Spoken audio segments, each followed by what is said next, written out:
Welcome to the Ralph E. Johnson Jr. YouTube channel, where we have thought-provoking videos with informative commentaries.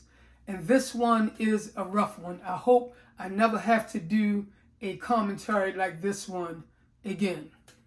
As I was finishing up a video about the attempted assassination of our former president, Donald Trump, I saw some news flash across the screen about a 12-year-old girl being shot to death by a 6-foot-something, 200-and-something pound grown man.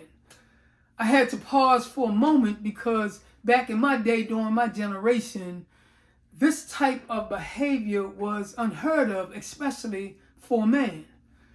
Now, don't get me wrong, there were some serious violent dudes back in the day. But to pull out a gun and shoot a baby, this type of mindset was inconceivable. There was no culture that created this type of thinking. You didn't see it in the movies. You definitely didn't see it on television. It was not displayed through the music. We just did not have this. And if you thought about back then, if you even thought about harming the elderly, children, or the disabled, the entire community dealt with you. And this is the way that it should be. Now, before I did this video, I wanted to find out what will motivate someone to do something like this. And then I thought to myself, there's no justification for such madness other than a person's own selfish concerns and lust for vengeance. I'm hurting, therefore I want you to hurt. The demonic, twisted thought of killing a child because you cannot handle your own internal grief is universally unaccepted, and you should be punished to the full extent of the law.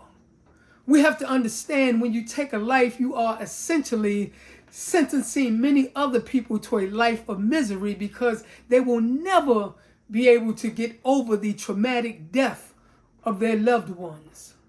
This insane culture of harming our vulnerable, our elderly, our children, our disabled, this culture of behavior must not be tolerated. When a person snap, when a person plot, or if they just have a habit of putting their hands on children, abusing children, they must be put in prison or some type of mental institution to address their mental instability. Most of these people are not going to stop on their own. We have to stop them. I encourage you to protect your children by any means necessary. However, I also encourage you to get the police involved. If you see your child in any type of dangerous environment or around any dangerous people, do not hesitate to remove your child from that environment or around those people. Pay attention to the red flags. They can be deadly.